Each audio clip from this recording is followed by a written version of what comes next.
अस्सलामुअलैकुम दोस्तों, आज मैं आपके साथ शेयर कर रही हूँ बहुत ही खूबसूरत बच्चियों के नाम, इनके मायने और ये किस सूरत से लिया गया नाम, इसकी आयत। सबसे पहला नाम है हिकमत, जिसका मायने है दानाई समझ, और ये सूरत बकरा की आयत नंबर 269 से लिया गया है।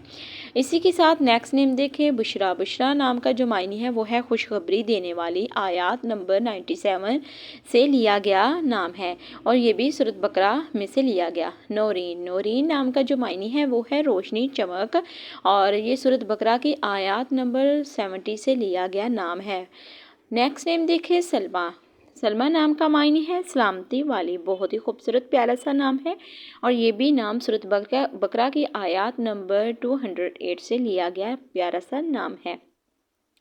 इसी के साथ नेक्स्ट नेम देखें, सालेहा। सालेहा नाम का जो मायने है वो है नेक, भलाई करने वाली, बहुत ही प्यारा सा नाम, और ये भी सूरत बकरा की आयत नंबर 25 में से लिया गया है। प्यारे दोस्तों, अगर आप मेरे छोटे से चैनल पर न्यू है, मेरे चैनल को सब्सक्राइब करें, लाइक करें, शेयर करें, वीडियो को फुल वॉच करें। ऐसे इस्लामिक नाम जानने के लिए आप मेरे चैनल बेबी इस्लामिक नेम का विजिट करें। बहुत ही प्यारे और ज़बरदस्त बच्चियों के नाम शेयर किए गए हैं। मिलते हैं नेक्स्ट वीडियो में। अल्लाह हाफिज़।